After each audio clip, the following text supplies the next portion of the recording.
Fire.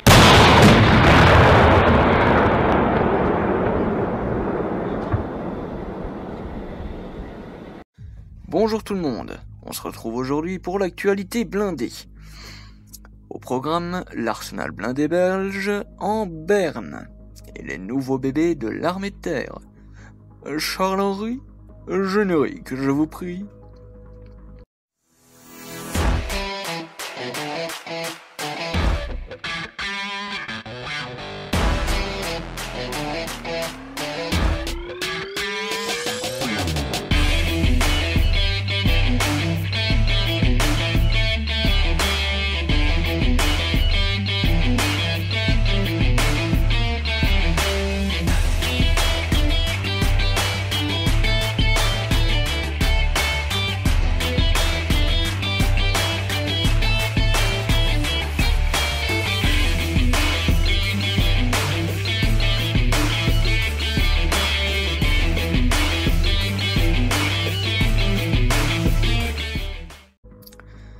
L'arsenal blindé belge est en berne, et pour cause, un gouvernement en affaires courantes qui, avant d'y être, en a profité pour endetter le pays de plus de 11 milliards d'euros en menant un train de vie digne de Tony Montana. Étant belge, je trouve que le fait que le gouvernement soit en affaires courantes est plutôt bénéfique, d'une certaine façon, pour le peuple. Ça nous évite la mise en place de lois à la con et ça les empêche de nous pondre des nouvelles taxes jusqu'à plus soif. En effet, l'armée a besoin d'argent pour rénover son parc de blindés légers. Le but étant d'apporter une amélioration au blindage avec des modules additionnels. Un projet évidemment très soutenu par les soldats étant eux-mêmes les premiers à souffrir de l'obsolescence et la vétusté de ces blindés. Seulement, il y a plusieurs problèmes qui font obstruction à ce projet.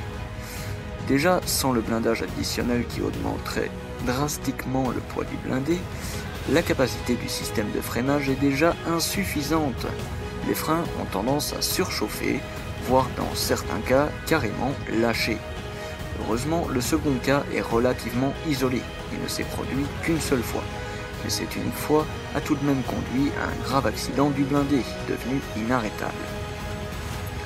L'ajout du blindage additionnel, déjà très coûteux, impliquerait donc la mise à niveau du système de freinage, ce qui implique donc des dépenses en plus, donc un tarif total plus conséquent, chose qui ne semble pas intéresser le ministère des Finances, jugeant ce projet comme étant trop coûteux au vu de son utilité.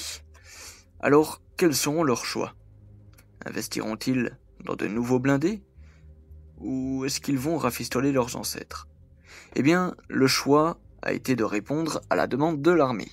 Il s'avère que l'amélioration a bien été faite, mais pas vraiment sur les bons critères. 44 blindés de type Pandur ont subi cette amélioration au sein de la firme suisse Mowag. Il en résulte à la sortie un blindé non pas muni de plaques de blindage additionnelles, mais bien d'une augmentation du blindage lui-même, rendant l'espace intérieur très exigu. De plus, l'amélioration comprenait l'ajout d'un système de ventilation adapté aux températures du Mali. Conclusion, c'est un énorme fail, tellement gros qu'on pourrait croire à une blague, car oui, au final, le blindé est plus lourd, le système de frein non amélioré souffre encore plus, les membres d'équipage sont très mal à l'aise, mais au moins, il y a la clim et c'est blindé.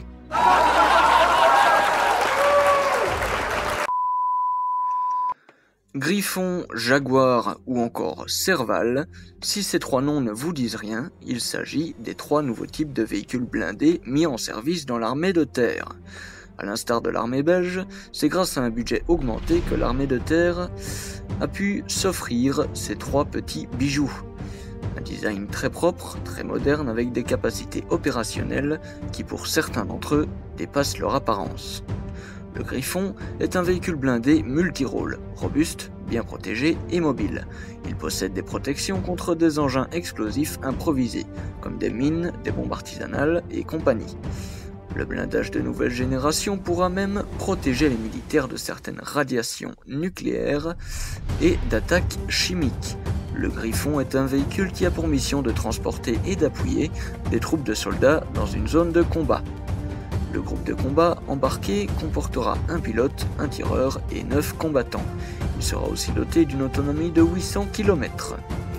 L'armée de terre devra en totaliser 220 d'ici l'année 2020.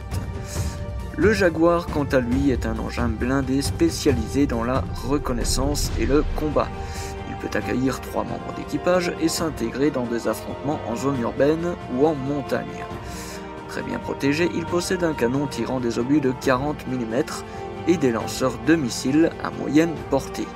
Le Jaguar est par ailleurs doté de systèmes d'autoprotection dernier cri, comme par exemple des détecteurs d'alerte laser, des détecteurs de départ de missiles, des détecteurs de départ de tir, un brouilleur radio ou encore un brouilleur infrarouge. 150 Jaguars seront livrés d'ici 2025. Vient ensuite le Serval VBMR, qui est l'abréviation de véhicule blindé multirôle. Pour ce qui est de celui-ci, il s'agit d'un transporteur de troupes plus léger que les Griffons. Selon certaines sources, le Serval devrait être le successeur du Panhard VBL. Plus léger que ces 2 véhicules précédents, il pourra embarquer jusqu'à 10 soldats, rouler à une vitesse de 100 km/h et parcourir 900 km sans s'arrêter avant de faire le plein. Il sera surtout utilisé par la force de réaction rapide de l'échelon national d'urgence. Pour ceux qui ne savent pas de quoi il s'agirait, l'échelon national d'urgence est un groupe de plus de 5000 soldats en état d'alerte permanent qui peut répondre rapidement à des situations de crise.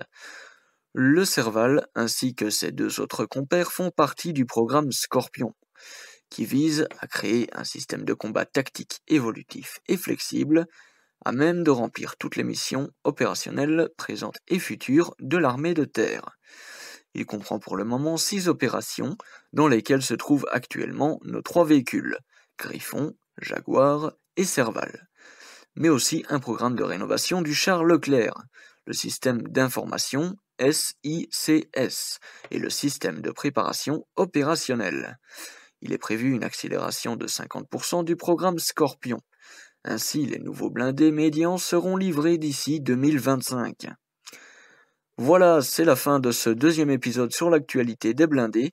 Un épisode spécial hors série sur le programme Scorpion sortira d'ici peu sur la chaîne. Alors, restez à vos postes. Pour ma part, je vous dis à bientôt dans une nouvelle vidéo.